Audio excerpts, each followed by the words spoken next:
Après près de 30 années de paix, l'Est de l'Europe bascule-t-il à nouveau dans la tourmente?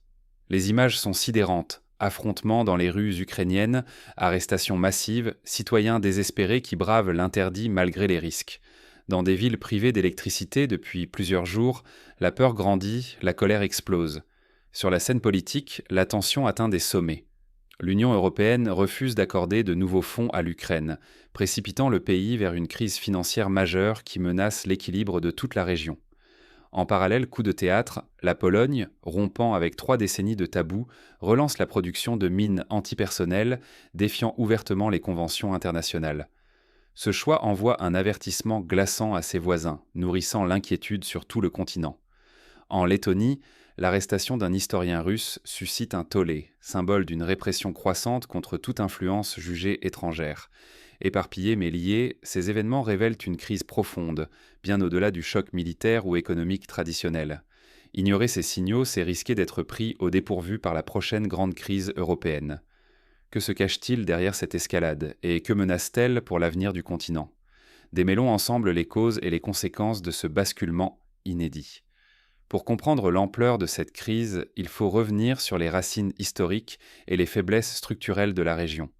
Chaque décision actuelle trouve ses origines dans des tensions restées sous la surface pendant des années. Comment l'Ukraine est-elle devenue l'épicentre d'une instabilité sans précédent depuis la fin de la guerre froide? Depuis plusieurs semaines, le pays est parcouru de vagues de protestations d'une ampleur inédite. À Dnipro et Odessa, la tension monte. Affrontements avec les autorités de mobilisation, arrestations musclées, rues en ébullition. L'épuisement face aux convocations forcées creuse une fracture profonde entre population et État. À Odessa, la crise franchit un seuil critique. Depuis près de 8 jours, de nombreux quartiers restent engloutis dans le noir. Les coupures massives d'électricité laissent habitants et commerces démunis, contraints de faire la queue aux rares points d'alimentation d'urgence. La colère gronde, les protestations éclatent, mais les solutions se font attendre. Sur le plan économique, l'Ukraine chancelle au bord du gouffre. Le président Volodymyr Zelensky prévient, sans un appui international massif, le pays ne pourra bientôt plus financer ni ses retraites ni sa défense. Le spectre d'un déficit de 50 milliards de dollars hante Kiev pour l'année 2026, symbolisant une dépendance extrême à l'aide étrangère. Or, à Bruxelles, l'Union européenne vacille. Malgré les appels pressants de Kiev, les 27 hésitent à débloquer les avoirs russes gelés. Les débats s'enlisent. Soutenir une Ukraine épuisée ou préserver la sécurité juridique des capitaux. L'incertitude grandit, la paralysie s'installe. La région tout entière vacille. Un effondrement ukrainien précipiterait l'Europe de l'Est dans un chaos prolongé. La sécurité de millions de personnes, la stabilité du continent tiennent à un fil. Mais l'Ukraine n'est pas la seule à tanguer. À Varsovie, la Pologne prend une décision qui pourrait bouleverser tout l'équilibre régional. Le jeu des alliances et des rivalités se durcit de jour en jour. Pourquoi la Pologne choisit-elle aujourd'hui de briser l'un des plus grands tabous militaires européens? Cette décision bouleverse l'équilibre fragile bâti depuis la fin de la guerre froide. Face à la montée des menaces à l'Est, Varsovie relance une production massive de mines antipersonnelles, armes bannies par la Convention d'Ottawa. C'est une première depuis plus de 30 ans sur le continent.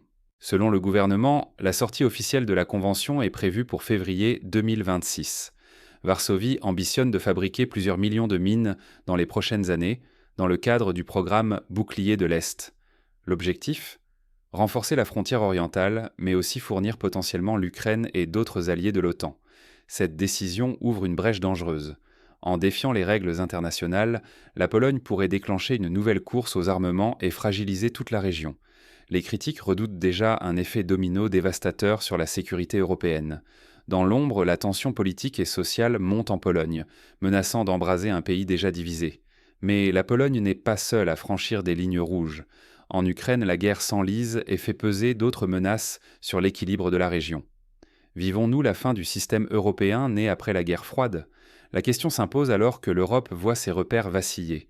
La décision de la Pologne de relancer la fabrication de mines antipersonnelles déclenche une onde de choc, un geste impensable il y a à peine quelques années, qui remet en cause l'engagement humanitaire du continent.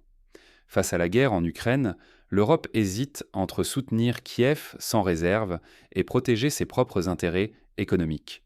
Les débats se tendent. Faut-il continuer une aide militaire massive ou privilégier la stabilité intérieure, quitte à fragiliser la solidarité? Cette incertitude alimente la méfiance et ébranle l'unité de l'Union. À l'Est, la fracture idéologique s'élargit. Les États baltes et la Pologne renforcent leur posture sécuritaire, tandis que certains pays d'Europe de l'Ouest prônent le dialogue. Ces divisions rappellent les tensions d'autrefois, mais la confiance s'érode bien plus vite. En Lettonie, la tension monte encore.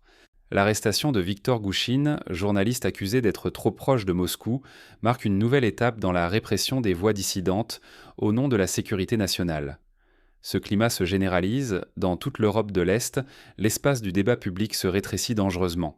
Le plus inquiétant reste la disparition progressive du consensus européen autour de la paix et des droits fondamentaux.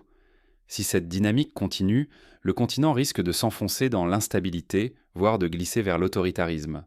La question devient urgente. Comment, collectivement, pouvons-nous tirer les leçons de ces bouleversements pour défendre nos valeurs essentielles ? Mais ces fractures ne sont que la partie émergée de la crise. D'autres signaux faibles dessinent déjà un nouvel équilibre de force en Europe. Mais alors comment agir concrètement, à notre niveau, pour défendre la stabilité et les valeurs européennes dans ce climat d'incertitude ? D'abord, il faut s'informer activement sans se contenter des discours officiels. Repérer les signaux faibles, comprendre les faits annonciateurs de bouleversements, c'est déjà refuser d'être pris au dépourvu quand tout bascule.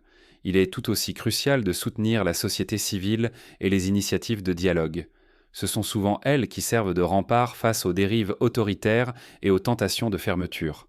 À chaque crise, des voix se dressent pour défendre liberté, ouverture et coopération. Leur donner écho, c'est renforcer nos défenses collectives. Face à la montée de la xénophobie et au durcissement sécuritaire, restons lucides. Aucune solution durable ne naîtra de la peur ou du rejet. Cela exige de questionner les discours simplistes et de défendre les droits fondamentaux, même et surtout sous pression. Enfin, l'engagement citoyen est indispensable. Défendre les principes européens commence dans les urnes, dans l'espace public et dans le soutien aux initiatives locales qui unissent compte plutôt que de diviser. Car si nous restons passifs, l'Europe risque de glisser vers l'autoritarisme et l'instabilité. Être spectateur, c'est laisser d'autres choisir notre avenir. Mais au-delà de l'action individuelle, quelles forces opposées s'affrontent réellement en coulisses ? La bataille pour l'avenir de l'Europe se joue aussi sur des terrains inattendus. L'avenir de l'Europe se joue à l'Est, là où chaque geste, chaque silence pèse désormais sur notre destin collectif. Devant l'escalade inédite des tensions, la Pologne, l'Ukraine et la Lettonie révèlent la fragilité d'un ordre que l'on croyait solide depuis la chute du rideau de fer. Mais la menace la plus insidieuse rôde ailleurs. La confiance, la solidarité et les normes communautaires vacillent, risquant d'éroder la cohésion européenne. Dès aujourd'hui, votre vigilance, votre esprit critique et votre implication dans le débat public deviennent indispensables. Notre stabilité, notre liberté et notre prospérité dépendent aussi de nos choix et de notre mobilisation.